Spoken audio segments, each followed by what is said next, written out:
Hello everyone, जय हिंद। आज की इस क्लास में हम बात करेंगे लॉ ऑफ रिफ्रैक्शन के ऊपर। इससे जो पीछे वाला क्लास था उसमें हमने क्या देखा था, हम देखे थे रिफ्रैक्टिव इंडेक्स के बारे में। आज किसके ऊपर डिस्कशन करना है, लॉ ऑफ रिफ्रैक्शन के ऊपर। जिस तरह से रिफ्लेक्शन ऑफ लाइट में हम लोगों ने क्या पढ़ा था, लॉ ऑफ रिफ्लेक्शन पढ़ा था, उसी तरह से रिफ्रैक्शन ऑफ लाइट में हमें क्या पढ़ना होता है, लॉ ऑफ रिफ्रैक्शन पढ़ना होता है। तो हम तो हेडिंग लगा लिए, एक बार आप लोग भी हेडिंग लगा लीजिएगा, फिर आगे चलते हैं। चलो स्टार्ट करते हैं। थोड़ा सा एक फिगर देख लेते हैं, फिगर की हेल्प से समझना बड़ा ही आसान होता है। ठीक है, चलो मान लेते हैं ऊपर का मीडियम हमारा क्या है बाबू, एयर है। बीच में ये तुम्हारा क्या बन गया, बाउंड्री बन गया। और नीचे का मीडियम हम क्या मान लेते हैं, चलो वाटर मान लेते हैं। नीचे का मीडियम क्या मान लेते हैं, वाटर मान लेते हैं। एयर को हमने माना medium one, medium one. Water को हमने क्या मान लिया, मीडियम टू, या फिर हमें कहना चाहिए सेकेंड मीडियम हमने मान लिया। जो मीडियम वन है इसका रिफ्रैक्टिव इंडेक्स हमने माना म्यू वन, इसे क्या पढ़ते हैं, म्यू। फर्स्ट मीडियम के लिए रिफ्रैक्टिव इंडेक्स हम लोगों ने क्या माना, म्यू वन माना। और सेकंड मीडियम के लिए हमने रिफ्रैक्टिव इंडेक्स क्या मान रखा है, म्यू टू मान रखा है। कोई दिक्कत है यहां तक, बिल्कुल भी नहीं। ये बीच में तुम्हारा क्या होता था, बाउंड्री होता था। सॉरी, थोड़ा अच्छा से लिखते हैं, थोड़ा बड़ा लिखते हैं। बीच में क्या होता है आपका, बाउंड्री होता है। ये क्या था, यहाँ पे बाउंड्री था, बाउंड्री था। बाउंड्री को और क्या कह सकते हैं, जंक्शन कह सकते हैं, और क्या कह सकते हैं, इंटरफेस कह सकते हैं। बाउंड्री किसे कहते हैं, जो कि दो मीडियम को आपस में सेपरेट करता है। कोई दिक्कत है यहां तक। या फिर हम कह सकते हैं जहां पे दो मीडियम आपस में सेपरेट होता है वहां पे क्या रहता है, बाउंड्री रहता है। या फिर यह भी कह सकते हैं बाउंड्री दो मीडियम को आपस में सेपरेट करता है, अलग करता है। जरा समझिएगा कहानी क्या हो रहा था। अगर एयर और वाटर में तुलना किया जाए तो एयर तुम्हारा कौन सा मीडियम निकलेगा, रेयर मीडियम निकलेगा। और वाटर क्या निकलेगा तुम्हारा, डेंसर मीडियम। वाटर तुम्हारा डेंसर मीडियम। चलिए मान लेते हैं कोई रे ऑफ लाइट ऐसे करके आया, इंसिडेंट रे। अगर मीडियम चेंज नहीं होता तो ये रे ऑफ लाइट बेचारा इस तरह से चला जाता। ठीक है, यहाँ बीच में तुम्हारा क्या बनता है, तो सर नॉर्मल बनता है, बहुत अच्छा। ये तुम्हारा क्या होता है, इंसिडेंट रे। ये सब पिछले क्लास में हम लोगों ने भर भर के डिस्कस किया था। यहाँ पे क्या बनता है, एंगल ऑफ इंसिडेंस। लेकिन जरा सोचिए यहाँ पे मीडियम क्या हो गया, चेंज हो गया। इसीलिए ये रे ऑफ लाइट में बेंडिंग आएगा। बेंडिंग किधर आएगा, टुवार्ड द नॉर्मल, क्योंकि रे ऑफ लाइट कहां से कहां जा रहा है, रेयर से डेंसर जा रहा है। इसे जाना चाहिए था ऐसा, लेकिन मीडियम चेंज होने की वजह से चला गया कुछ ऐसा। इस वाले रे ऑफ लाइट को हम लोग क्या कहते हैं, रिफ्रैक्टेड रे। रिफ्रैक्टेड रे के नाम से जानते हैं। यहाँ पे क्या बनता है, एंगल ऑफ रिफ्रैक्शन। ये जो पॉइंट है मान लेते हैं पॉइंट ए है, ओ है, सॉरी कौन सा पॉइंट है, पॉइंट ओ है। इसे हम लोग क्या कहते हैं, पॉइंट ऑफ इंसिडेंस। इसे हम लोग क्या कहते हैं, पॉइंट ऑफ इंसिडेंस के नाम से जानते हैं। अब जरा समझते हैं लॉ ऑफ रिफ्रैक्शन क्या होता है। लॉ ऑफ रिफ्रैक्शन दो होता है। कोई पूछेगा इसका नंबर कितना होता है, दो होता है। आपसे पूछेगा लॉ ऑफ रिफ्रैक्शन का नंबर कितना होता है, दो होता है। पहला बात करते हैं। पहला कहा जाता है कि जो आपका इंसिडेंट रे है, जो आपका रिफ्रैक्टेड रे है, और जो आपका नॉर्मल है, ये तीनों के तीनों एक ही प्लेन में प्रेजेंट रहता है। और ये तीनों के तीनों किसी खास पॉइंट पे आके मिलता है, जिसे हम लोग क्या कहते हैं, पॉइंट ऑफ इंसिडेंस। फिलहाल इस केस में जो आपका इंसिडेंट रे है, जो आपका रिफ्रैक्टेड रे है, और जो आपका नॉर्मल है, ये कौन सा वाला प्लेन में है, तो बोर्ड के प्लेन में। जो व्हाइट बोर्ड का प्लेन है उसी प्लेन में क्या प्रेजेंट है, इंसिडेंट रे, रिफ्रैक्टेड रे और नॉर्मल। तो पहला जो लॉ होता है रिफ्रैक्शन का वो यही होता है कि जो आपका इंसिडेंट रे है, और जो आपका रिफ्रैक्टेड रे है, और जो आपका नॉर्मल है, ये तीनों के तीनों एक ही प्लेन में प्रेजेंट रहते हैं। साथ ही साथ ये तीनों के तीनों किसी खास पॉइंट पे आके मिलता है। उस पॉइंट को हम क्या कहते हैं, पॉइंट ऑफ इंसिडेंस। तो पहला लिख लेते हैं। फर्स्ट लॉ क्या कहता है, फर्स्ट लॉ क्या कहता है,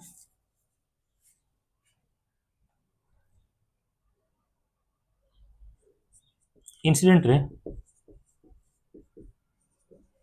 इंसिडेंट रे, रिफ्रैक्टेड रे, रिफ्रैक्टेड रे, as well as normal, as well as normal, normal, as well as normal, all lies in the same plane, in the same plane, and they all, and they all meets on a common point, and they all meets on a common point called point of incidence, called point of incidence. ये तुम्हारा first law होता है किस चीज का? Refraction का। किसका होता है? रिफ्रैक्शन का। ठीक है, कि जो आपका इंसिडेंट रे है, जो आपका रिफ्रैक्टेड रे है और जो आपका नॉर्मल है, ये तीनों के तीनों एक ही प्लेन में प्रेजेंट रहते हैं और ये तीनों के तीनों किसी खास पॉइंट पे आके मिलता है, जिसे क्या कहते हैं? Point of incidence. Point of incidence कहां पे प्रेजेंट रहता है? On the boundary. आपसे पूछेगा पॉइंट ऑफ इंसिडेंस कहां पे प्रेजेंट होगा? Present on the boundary, present on the boundary, या फिर और क्या कर सकते हैं? बाउंड्री कर सकते हैं, और क्या कर सकते हैं? जंक्शन कर सकते हैं, और क्या कर सकते हैं? इंटरफेस कर सकते हैं। ये फर्स्ट लॉ ऑफ रिफ्रैक्शन होता है। इसके बाद बात आता है सेकेंड लॉ का, कि बात आता है कि सर सेकेंड लॉ क्या कहता है। तो देखो, सेकेंड लॉ एक बड़ा ही प्यारा सा रिलेशन को क्या करता है? फॉलो करता है। पहले उस रिलेशन को लिखते हैं, फिर आपको समझाते हैं। According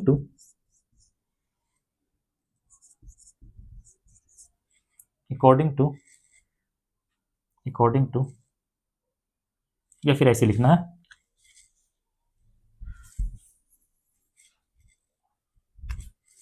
the second law of refraction,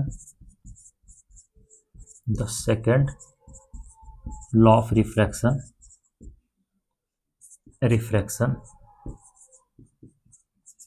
follow the given relation or satisfy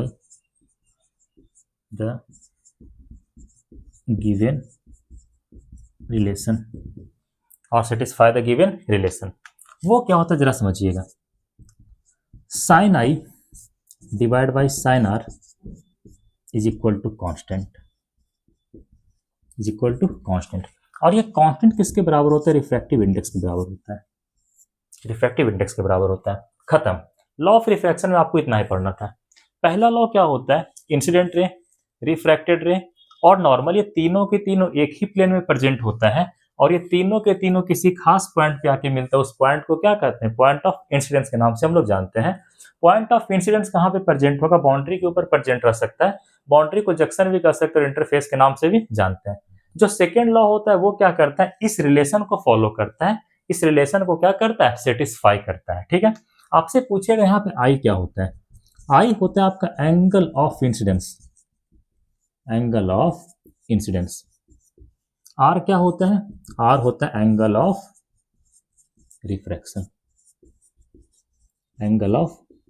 refraction. यहां तक नोट करिएगा, फिर आगे के बारे में बात करते हैं। एक बार कैमरा चेक कर लेते हैं।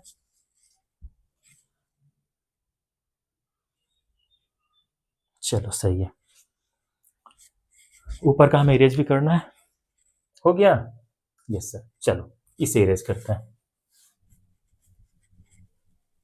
लॉ ऑफ रिफ्रैक्शन का संख्या कितना होता है? 2 होता है।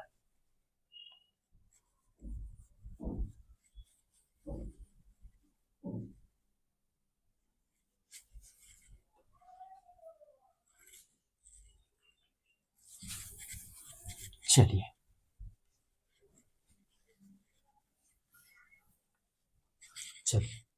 अगर आप लोग को याद होगा तो हमने लॉ ऑफ रिफ्लेक्शन में एक लॉ पढ़ा था।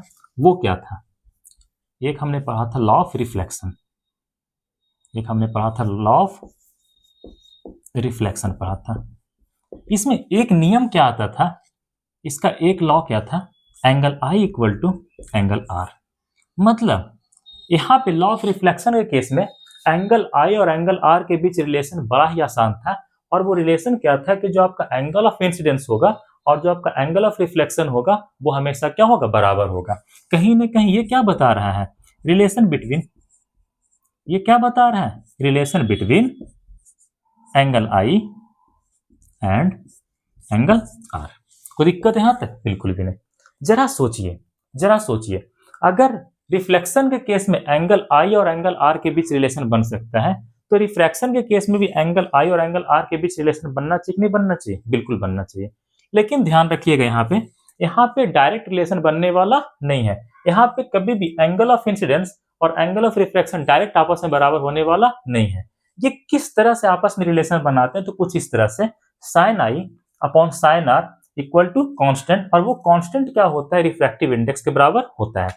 कहीं ना कहीं ये हमें क्या बतला रहा है, हमें रिलेशन बना के दे रहा है किसके किसके बीच, एंगल ऑफ इंसिडेंस और एंगल ऑफ रिफ्रैक्शन के बीच। ये क्या कर रहा है, established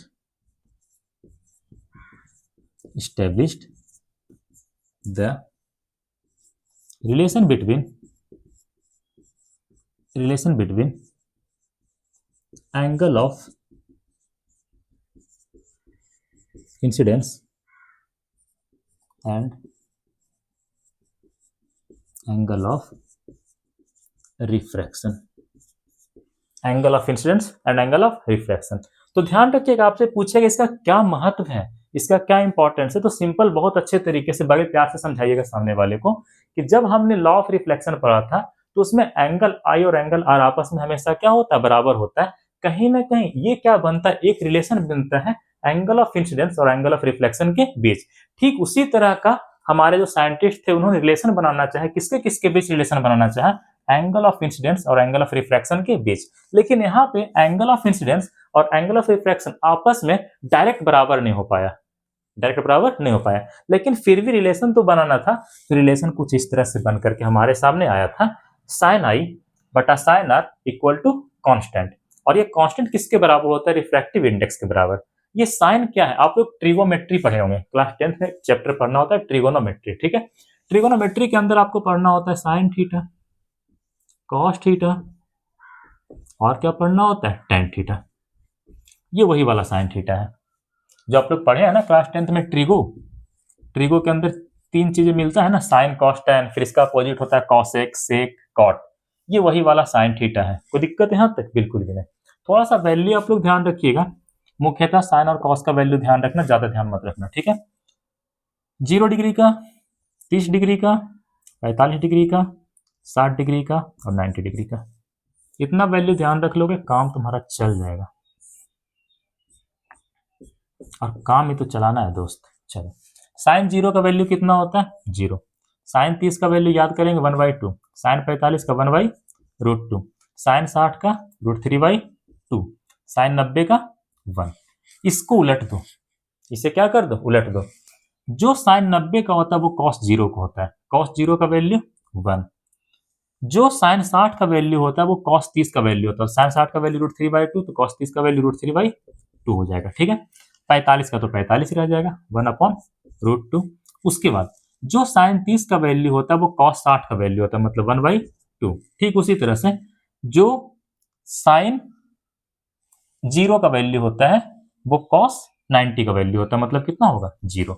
ध्यान रखिएगा, sine 0 0, sine 30 1/2, sine 45 1/√2, sine 60 √3/2, sine 90 1। फिर इसको पलट के लिख दो, 1 को ऊपर लिखो, फिर इसको यहाँ, फिर इसको यहाँ, फिर इसको यहाँ, फिर इसको यहाँ लिख दो। कोई दिक्कत यहाँ तक? बिल्कुल नहीं। ये डाटा आप लोग क्या करिएगा, ध्यान रखिएगा, इस डाटा को नोट करिए, फिर हम इसको इरेज करते हैं। हो गया, हो गया, यस सर। चलो कैमरा चेक कर लीजिए।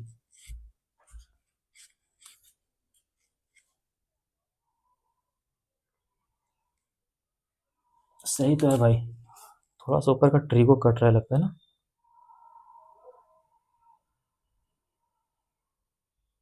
चलो अब ठीक है, तो ये वैल्यू याद रखिएगा, साइन 0 का वैल्यू 0 होता है, साइन 30 का वैल्यू 1/2 होता है, साइन 45 1/√2 होता है, साइन 60 √3/2 होता है, साइन 90 1 होता है। ठीक उसी तरह से कॉस 0 1 होता है, cos 30 degree √3/2, cos 45 degree 1/√2, cos 60 degree 1/2, cos 90 0 होता है।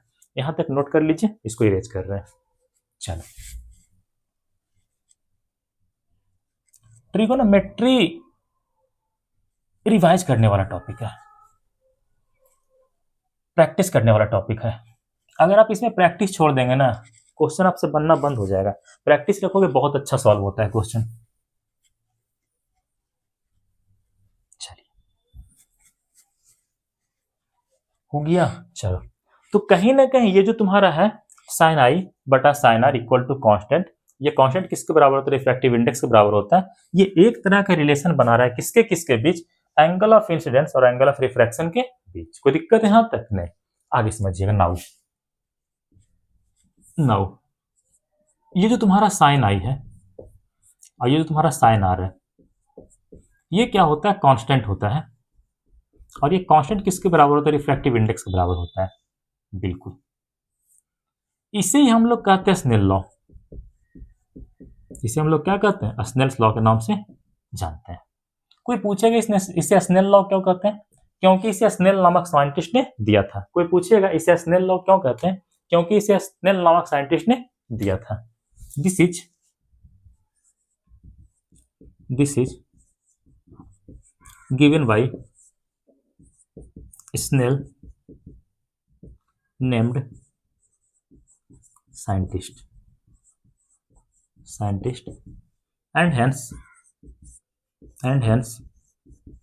it is known as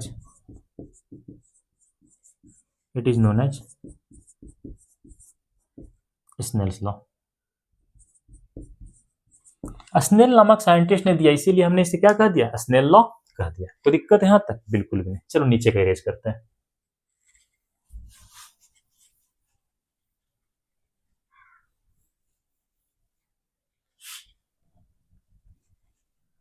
अगला सवाल, एक एक करके सवाल के रूप में सब कुछ हम लोग देखते चले जाएंगे।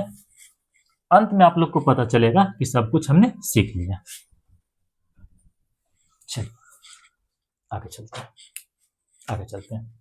अब जरा समझिएगा, ये क्या होता है? कांस्टेंट किसके बराबर होता है? रिफ्रैक्टिव इंडेक्स के बराबर होता है। रिफ्रैक्टिव इंडेक्स यहाँ पे दो है, एक तुम्हारा μ1 है, एक तुम्हारा μ2 है।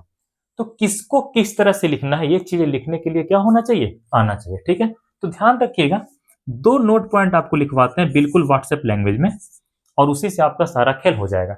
जिसमें रे ऑफ लाइट जाएगा, या फिर हमें कहना चाहिए जिस मीडियम में रे ऑफ लाइट जाएगा, उसका रिफ्रैक्टिव इंडेक्स ऊपर लिखना है। कहां लिखना है? ऊपर। लिख देते हैं एक बार। जिस मीडियम में रे ऑफ लाइट जाएगा उसका रिफ्रैक्टिव इंडेक्स, आर आई का मतलब रिफ्रैक्टिव इंडेक्स, कहां लिखना है? ऊपर लिखना है। ऊपर लिखना है। दूसरा पॉइंट, जिससे जाएगा उसका नीचे लिखना है। ठीक है, जिसमें जाएगा उसे ऊपर लिखना है, और जिससे जाएगा उसे कहां लिखना है? नीचे लिखना है। ठीक है, ठीक उसी तरह से जिस मीडियम से रे ऑफ लाइट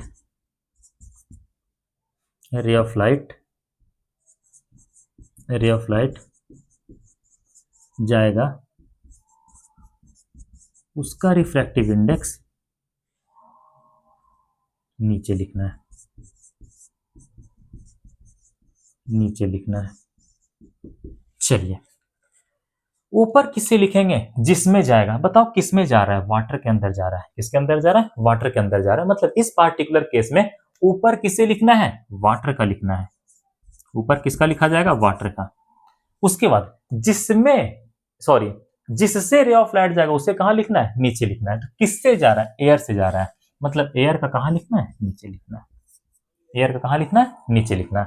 अब बात आता है लिखें कैसे। अब इसे ऐसे लिखा जाता है, साइन आई बटा sine are is equal to μ2 divide by μ1। कितना प्यारा रिलेशन आपके सामने बन के आया है, जरा समझिएगा। हमने क्या बताया? जिस मीडियम में रे ऑफ लाइट जाएगा उसका रिफ्रैक्टिव इंडेक्स ऊपर लिखना है। किसमें जा रहा है? वाटर में जा रहा है, मतलब वाटर का रिफ्रैक्टिव इंडेक्स ऊपर लिखना है। वाटर का रिफ्रैक्टिव इंडेक्स हमने माना था कितना? μ2 माना था, हमने ऊपर लिख दिया। आया बात समझ में? चलो, जिससे जाएगा, जिस मीडियम से रे ऑफ लाइट जाएगा, किससे जा रहा है? एयर से जा रहा है, उसका कहां लिखना है? नीचे लिखना है। एयर का रिफ्रैक्टिव इंडेक्स हमने कितना माना था? μ1 माना था। μ1 हमने कहां लिख दिया? नीचे लिख दिया। बस इतना ध्यान रखना है, जिस मीडियम में जाएगा उसे ऊपर लिखना है, और जिससे जाएगा उसे कहां लिखना है? नीचे लिखना है। आया बात समझ में? बिल्कुल। इतना करने के बाद स्नेल लॉ को बड़े ही प्यारे तरीके से डिफाइन किया गया है। कहा जाता है, according to Snell law, the sign of angle of incidence to the sign of angle of refraction is always constant and that constant will be refractive index. या फिर दूसरे तरीके से, according to Snell law, the ratio of sign of angle of incidence to the sign of angle of refraction is always constant and that constant will be refractive index and that constant will be refractive index. आया बात समझ में? बिल्कुल. एक word लिख देते हैं फिर और प्यार से समझाते हैं. चलो यहाँ पे डिफाइन करते हैं. according to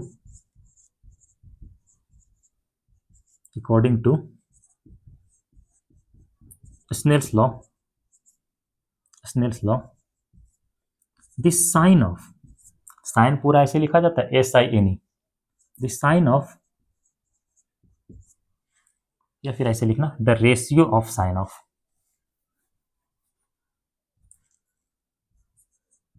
the ratio of sign of angle of incidence to the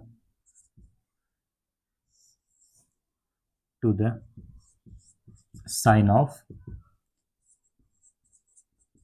angle of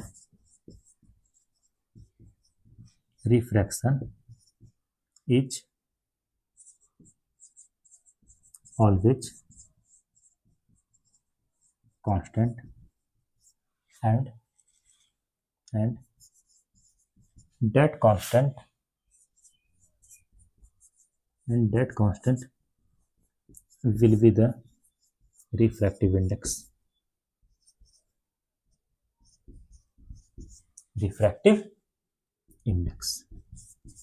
ये होता है डेफिनेशन किस चीज का? स्नेल लॉ का. स्नेल लॉ का क्या कहना है कि जो रेशियो होता है, किसका रेशियो होता है? Sine of angle of incidence. इसे हम लोग क्या पढ़ते हैं? Sine of angle of incidence. इसे हम लोग क्या पढ़ते हैं? Sine of angle of refraction. इसका जो रेशियो होता है वो हमेशा कांस्टेंट होता है और वो कांस्टेंट किसके बराबर होता है? रिफ्रैक्टिव इंडेक्स के बराबर होता है. किसका रिफ्रैक्टिव इंडेक्स ऊपर लिखना है? जिसमें रे ऑफ लाइट जाएगा उसका रिफ्रैक्टिव इंडेक्स ऊपर लिखना है और जिससे जाएगा उसे कहाँ लिखना है? नीचे लिखना है. आया बात समझ में? बिल्कुल. यहां तक नोट करिएगा फिर आगे चलते हैं. नोट कर लीजिए आप लोग.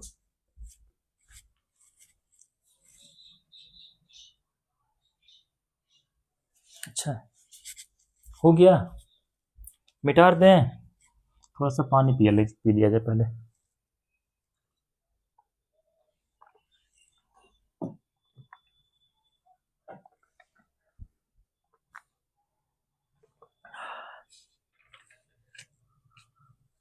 चलो आगे चलते हैं. हो गया. चलो इरेज करते हैं.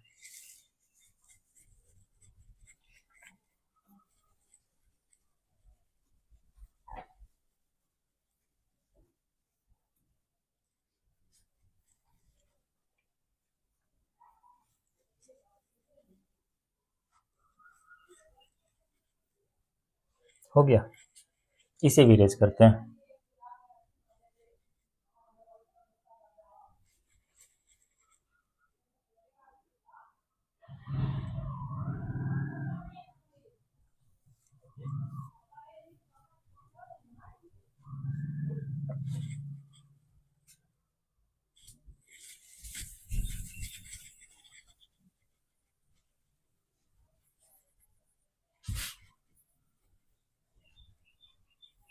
चलिए आगे चलते हैं. आगे समझते हैं. अब थोड़ा सा पढ़ना सीख लेते हैं कि पढ़ा कैसे जाए. यहाँ पे हमने क्या लिखा है? μ2 डिवाइड बाई μ1. जरा सोचो, μ2 हमने किसका माना था? वाटर को हम और क्या कह रहे थे? मीडियम 2. क्या कह रहे थे? मीडियम 2 का मतलब क्या हो गया? Second medium. मीडियम 2 का मतलब क्या हो गया? Second medium. ठीक उसी तरह से मीडियम 1 को और क्या कह सकते हैं? फर्स्ट मीडियम भी हम लोग कह सकते हैं. यहाँ पे वाटर को हमने क्या माना था? मीडियम 2 को और क्या कह सकते हैं? Second medium. एयर को हमने क्या माना था? मीडियम 1 को हम क्या कह सकते हैं? First medium. चलो इसे क्या पढ़ते हैं? इसे पढ़ते हैं refractive index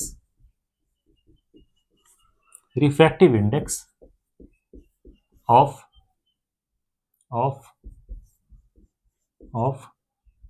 second medium with respect to को शॉर्ट में ऐसे भी लिखेंगे अगले बार से, WRT, with respect to first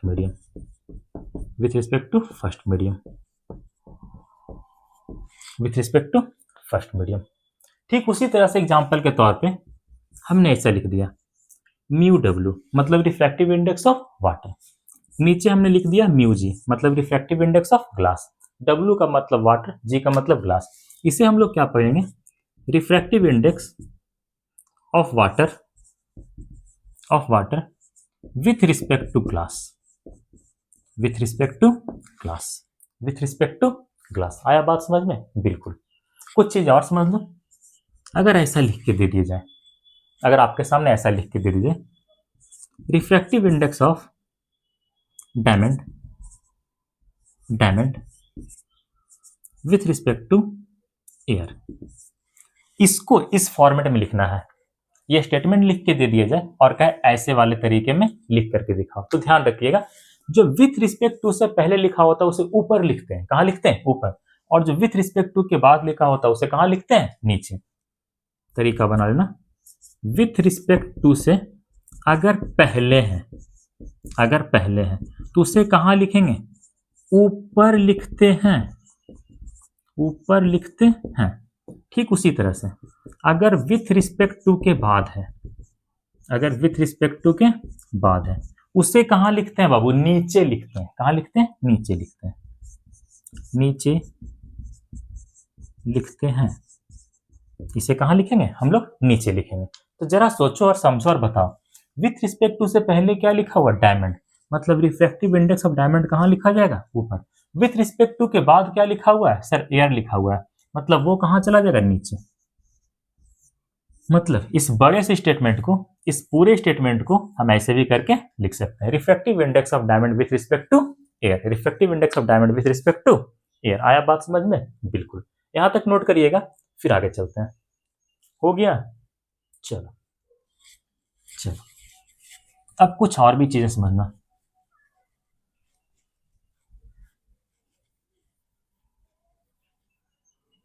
इसे भी रेज करते हैं, लेकिन इसे कहीं पे हम एडजस्ट कर देते हैं, क्या है कि वो इंपॉर्टेंट है। पूरे क्लास का सबसे इंपॉर्टेंट चीज वही है।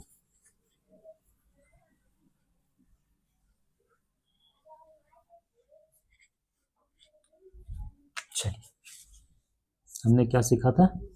Sine i upon sine r, ये हमेशा क्या होता है? कांस्टेंट होता है। ये कांस्टेंट किसके बराबर होता है? रिफ्रैक्टिव इंडेक्स के बराबर होता है। और रिफ्रैक्टिव इंडेक्स को हम लोग लिखते हैं कैसे? जिसमें जा रहा है उसे ऊपर मतलब μ2, जिससे जा रहा है उसे नीचे मतलब μ1। यही तो रिलेशन हमने पढ़ा था। बहुत प्यारे प्यारे न्यूमेरिकल करवाएंगे इसके ऊपर कल के क्लास में, ठीक है? आज बेहतर तरीके से समझ लो। अब जो ये तुम्हारा लिखा हुआ μ2 बटा μ1, इसे और कितने तरीकों से लिखा जा सकता है? सबसे पहला चीज समझिएगा, जो आपका रिफ्रैक्टिव इंडेक्स होता है, जो तुम्हारा क्या होता है? रिफ्रैक्टिव इंडेक्स होता है, इसे हम कैसे रिप्रेजेंट करते हैं? रिफ्रैक्टिव इंडेक्स को दो तरीके से रिप्रेजेंट करते थे, या तो म्यू से या तो ईटा से। इसे क्या पढ़ रहे थे? म्यू पढ़ रहे थे, इधर लिखते हैं। इसे क्या पढ़ रहे थे? म्यू पढ़ रहे थे। और इसे क्या पढ़ते हैं? ईटा पढ़ते हैं। दो तरीके से हम लोग क्या करते हैं? रिफ्रैक्टिव इंडेक्स को रिप्रेजेंट करते हैं। अब ये क्या लिखा हुआ है? Refractive index of second medium with respect to first medium. इसे कौन कौन से फॉर्मेट में लिखा जाता है, ये लिखने के लिए आपको हम बताना चाहेंगे, ठीक है? सबसे पहला तरीका तो ये हो गया μ2 बटा μ1। इसे ऐसे भी लिख सकते हैं, μ2 इधर 1 लगाएंगे, ठीक है? इसे ऐसे भी लिख सकते हैं μ2 1, ठीक है? बढ़िया से लिखते हैं μ2 1। इसे ऐसे भी लिख सकते हैं μ2 1। इसे ऐसे भी लिख सकते हैं μ1 2। ये सब के सब क्या लिखा हुआ है? Refractive index of second medium with respect to first medium. ये सब के सब क्या लिखा हुआ है? Refractive index of second medium with respect to first medium. जरा सोचो, रिफ्रैक्टिव इंडेक्स को म्यू से भी रिप्रेजेंट कर सकते हैं और ईटा से भी रिप्रेजेंट करते हैं, तो क्या सारे के सारे को हम ऐसे भी तो लिख सकते हैं ना, eta 2 upon eta 1 is equal to eta 2 1 ऐसे करके लिख सकते हैं, ईटा 2 1 ऐसे करके लिख सकते हैं, ईटा ऐसे करके लिख सकते हैं, ईटा 2 1 ऐसे करके भी लिखा जा सकता है, ऐसे करके भी लिखा जा सकता है। ठीक है, ये जितना भी चीज आपको यहाँ पे दिखाई दे रहा है इसे नोट पॉइंट करके अपने दिलो दिमाग में एकदम बसा लेना, जहां पे पढ़ते हुए पेपर पे लिख के चिपका लेना बेहतर तरीके से एकदम। ठीक है, स्टिकी पैड खरीद लेना। क्या खरीदना? Sticky pad. ठीक है, स्टिकी पैड देखिए आप लोग, एक second.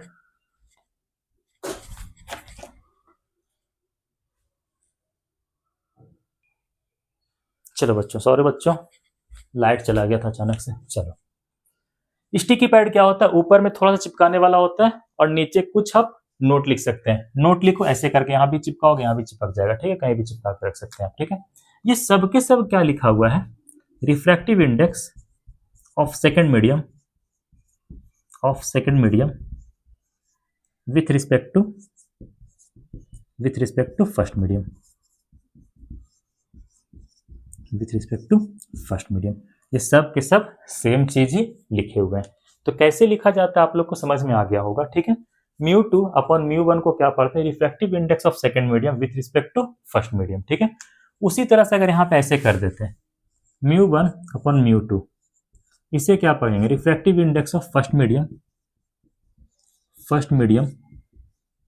With respect to second medium, with respect to second medium. ऐसे ही करके तो रिप्रेजेंट करते हैं ना। हाँ, इसके बाद हमने आपको यही पढ़ाया कि जो विथ रिस्पेक्ट टू से पहले लिखा होता है उसे ऊपर लिखते हैं, जो विथ रिस्पेक्ट टू के बाद लिखा होता है उसे कहाँ लिखते हैं? नीचे लिखते हैं। इससे भी समझ सकते हो, ये रहा तुम्हारा विथ रिस्पेक्ट टू। इससे जो पहले लिखा हुआ है, क्या लिखा हुआ? सेकंड मीडियम, उसे ऊपर लिखें। इसके जो बाद लिखा हुआ है, इसके जो बाद लिखा हुआ क्या लिखा हुआ? फर्स्ट मीडियम, उसे कहाँ लिखते हैं? नीचे लिखते हैं। ये सबके सब लिखने और पढ़ने का तरीका होता है जो हर बच्चे को आना चाहिए। यहाँ तक नोट करिएगा, फिर आगे चलते हैं। आपको पढ़ाते हैं रिलेटिव रिफ्रैक्टिव इंडेक्स। नोट कर लो जरा सा।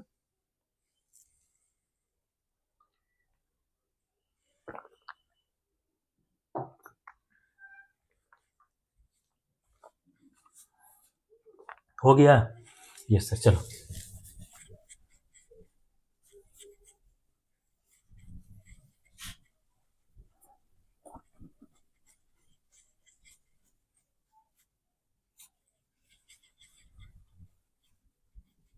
नीचे वाला रहने देते हैं, थोड़ा समझाने में यूज होगा।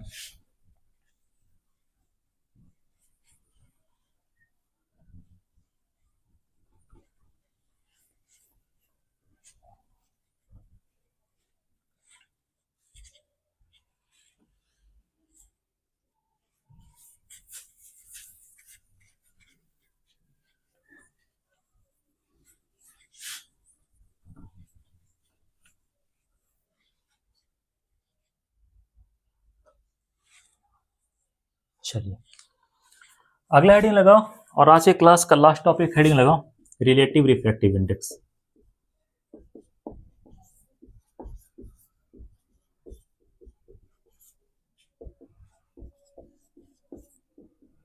रिलेटिव रिफ्रैक्टिव इंडेक्स जरा समझिएगा और हमें बताइएगा।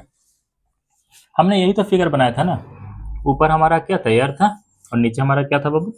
वाटर था। ऐसा ही तो होता ना। ये इंसिडेंट रे था तुम्हारा, पॉइंट ऑफ इंसिडेंस। ये आपका नॉर्मल। अगर मीडियम चेंज नहीं होता तो बेचारा ऐसा चला जाता सीधा। मीडियम चेंज हो गया इसलिए ऐसा चला गया। यही इतना खेल तो हो रहा था ना। ये तुम्हारा इंसिडेंट रे था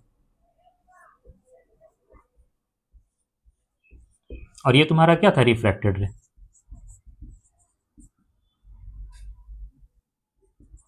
ये तुम्हारा क्या था बाबू? रिफ्रैक्टेड रे। ठीक है, ये तुम्हारा क्या था? Angle of incidence. और ये तुम्हारा क्या था? Angle of refraction.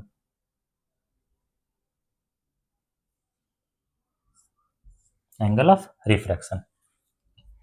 इसे हम पॉइंट ओ से रिप्रेजेंट किए थे। इसे हम लोग क्या कहते हैं? Point of incidence. पीओआई का मतलब पॉइंट ऑफ इंसिडेंस। पीओआई का मतलब पॉइंट ऑफ इंसिडेंस। इसे हम लोगों ने क्या कहा था? मीडियम 1 कहा था। इसे हम लोगों ने क्या कहा था? मीडियम 2 कहा था। मीडियम 1 को और क्या कह सकते हैं? First medium. एमईडी का मतलब मीडियम, और इसे और क्या कर सकते हैं, सेकंड मीडियम। एसीसी का मतलब सेकंड, एमईडी का मतलब मीडियम, सेकंड मीडियम। कहा जाता है जब रे ऑफ लाइट एक मीडियम से दूसरे मीडियम में जाए, कहां से कहां जाए, एक मीडियम से दूसरे मीडियम में जाए, और उस समय हम जो कैलकुलेशन करते हैं refractive index of second medium with respect to first medium, उसे ही हम लोग क्या कहते हैं, रिलेटिव रिफ्रैक्टिव इंडेक्स के नाम से जानते हैं। जब भी रे ऑफ लाइट एक मीडियम से दूसरे मीडियम में जाएगा और हम कैलकुलेट करेंगे refractive index of second medium with respect to first medium, या फिर refractive index of first medium with respect to second medium, उसे हम लोग क्या कहते हैं, रिलेटिव रिफ्रैक्टिव इंडेक्स के नाम से जानते हैं। एक बार डिफाइन करते हैं फिर समझाते हैं। If a ray of light, if a ray of light goes from one medium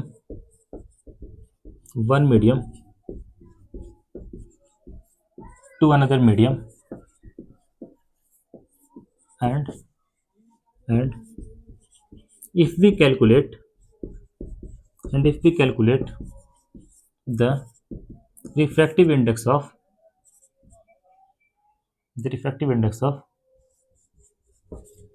second medium with respect to first medium called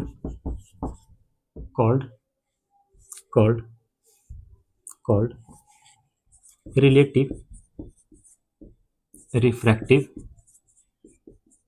index, उसे क्या कहते हैं, रिलेटिव रिफ्रैक्टिव इंडेक्स। ठीक है, जब रे ऑफ लाइट एक मीडियम से दूसरे मीडियम में जाएगा और उस समय हम जो कैलकुलेशन करते हैं refractive index of second medium with respect to first medium, with respect to से पहले जो लिखा है उसे कहाँ लिखना है, ऊपर, और जो बाद में लिखा है उसे कहाँ लिखना है, नीचे।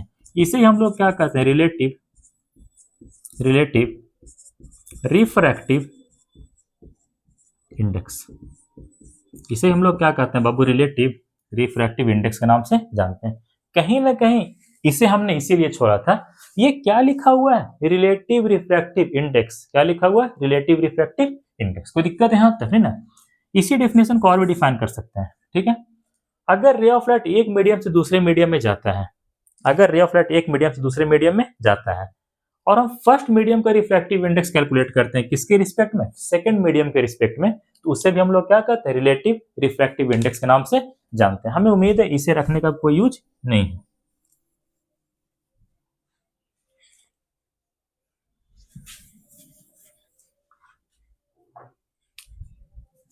और क्या हो सकता है, similarly if we calculate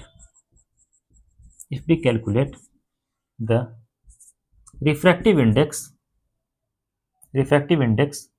of first medium with respect to WRT का मतलब with respect to second medium, then it is known as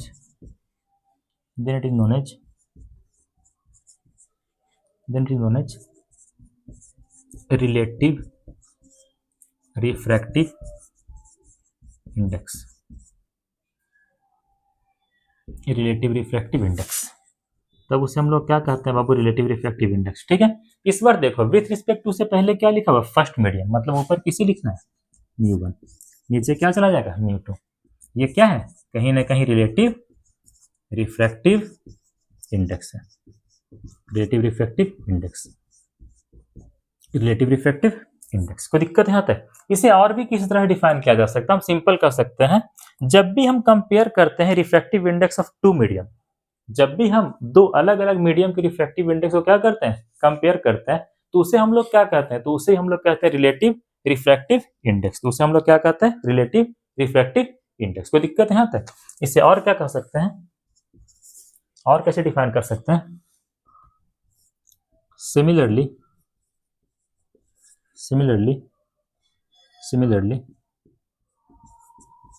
if we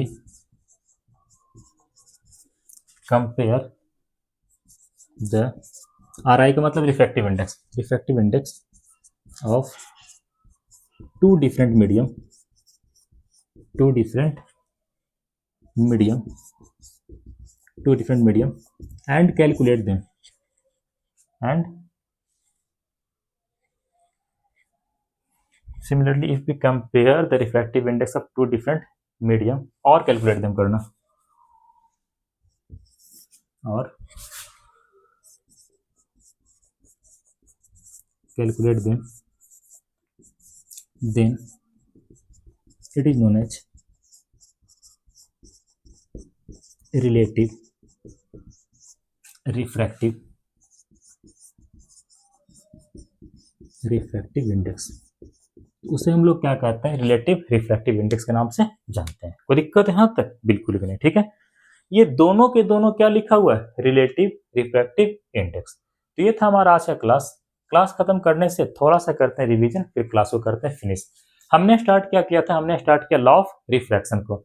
law of refraction का संख्या कितना होता है, 2 होता है। फर्स्ट लॉ क्या कहता है कि जो आपका इंसिडेंट रे है, जो आपका रिफ्रैक्टेड रे है और जो आपका नॉर्मल है, ये तीनों की तीनों एक ही प्लेन में प्रेजेंट रहेगा और ये तीनों के तीनों किसी खास पॉइंट पे आके मिलता है। उस पॉइंट को हम लोग क्या कहते हैं, point of incidence. Point of incidence कहाँ प्रेजेंट रहेगा, बाउंड्री के ऊपर कह सकते हैं, बाउंड्री को जंक्शन भी कह सकते हैं, जंक्शन को इंटरफेस भी हम लोग कह सकते हैं। ये तुम्हारा फर्स्ट लॉ था। सेकेंड लॉ क्या करता है, सेकेंड लॉ तुम्हें रिलेशन बना के देता है एंगल ऑफ इंसिडेंस और एंगल ऑफ रिफ्रैक्शन के बीच में। जो तुम्हारा रिलेशन होता था लॉ ऑफ रिफ्लेक्शन के अंदर, बड़ा ही सिंपल बनता था। वहां पे क्या होता था, एंगल ऑफ इंसिडेंस और एंगल ऑफ रिफ्रैक्शन डायरेक्ट आपस में क्या होता था, बराबर होता था। यहाँ पे एंगल ऑफ इंसिडेंस और एंगल ऑफ रिफ्रैक्शन डायरेक्ट बराबर होने वाला नहीं है, यहाँ पे इक्वल होता है, या फिर हमें कहना चाहिए यहाँ पे रिलेशन बनता है किसके मदद से, स्नेल लॉ के हेल्प से। किसके हेल्प से, स्नेल लॉ के हेल्प से। इक्वल कहना गलत होगा। यहाँ पे रिलेशन किसके हेल्प से बनता है, स्नेल लॉ के हेल्प से बनता है। वो रिलेशन क्या होता है, साइन आई बटा sine are is equal to constant, और वो कांस्टेंट क्या होता है, रिफ्रैक्टिव इंडेक्स के बराबर होता है। ठीक है, जिस मीडियम में रे ऑफ लाइट जाएगा उसे ऊपर लिखेंगे, जिससे जाएगा उसे कहाँ लिखेंगे, नीचे लिखेंगे। इसके बाद हमने आपको इन डिटेल बताया कि किसको कैसे रिप्रेजेंट किया जाता है, किस तरह से पढ़ा जाता है। क्लास के आखिरी पार्ट में हमने क्या कवर किया, हमने कवर किया रिलेटिव रिफ्रैक्टिव इंडेक्स। जब रे ऑफ लाइट एक मीडियम से दूसरे मीडियम में जाता है, ठीक है, और इस समय हम जो कैलकुलेशन करते हैं refractive index of second medium with respect to first medium, या फिर refractive index of first medium with respect to second medium, इसे हम लोग क्या कहते हैं, रिलेटिव रिफ्रैक्टिव इंडेक्स के नाम से जानते हैं। तो मुख्यतः 2 नियम आप लोग ध्यान रखिएगा। पहला, इंसिडेंट रे, रिफ्रैक्टेड रे और नॉर्मल, ये तीनों के तीनों एक ही प्लेन में प्रेजेंट रहता है, और ये तीनों के तीनों किसी खास पॉइंट पे आके मिलता है। उस पॉइंट को क्या कहते हैं, पॉइंट ऑफ इंसिडेंस। जो सेकंड लॉ ऑफ रिफ्रैक्शन होता है वो क्या करता है, रिलेशन बना के देता है एंगल ऑफ इंसिडेंस और एंगल ऑफ रिफ्रैक्शन के बीच। लॉ ऑफ रिफ्लेक्शन में बड़ा आसान रिलेशन बनता था, angle i equal to angle r, मतलब angle of incidence equal to angle of reflection. यहाँ पे डायरेक्ट रिलेशन बनने वाला नहीं है, ठीक है। यहाँ पे रिलेशन बनता है स्नेल लॉ के हेल्प से। स्नेल लॉ क्या कहता है, साइन आई बटा sine are equal to constant, और वो कांस्टेंट किसके बराबर होता है, रिफ्रैक्टिव इंडेक्स के बराबर होता है। आप कहीं ना कहीं कह सकते हैं कि जो स्नेल लॉ होता है वो कुछ नहीं करता है, एक रिलेशन तैयार करता है, एक रिलेशन स्टैब्लिश करता है किसके किसके बीच, एंगल ऑफ इंसिडेंस और एंगल ऑफ रिफ्लेक्शन के, सॉरी एंगल ऑफ रिफ्रैक्शन के बीच। एक बार फिर से, स्नेल लॉ किसके किसके बीच रिलेशन बना के देता है, एंगल ऑफ इंसिडेंस और एंगल ऑफ रिफ्रैक्शन के बीच। Angle of refraction, not reflection, angle of refraction. Snell law relation बना के देगा एंगल ऑफ इंसिडेंस और एंगल ऑफ रिफ्रैक्शन के बीच। तो आज के लिए इतना है, कल की क्लास में कुछ सवाल करेंगे, उसके बाद फिर आगे की पढ़ाई करेंगे। तब तक के लिए पढ़ाई करते रहें। All the very best.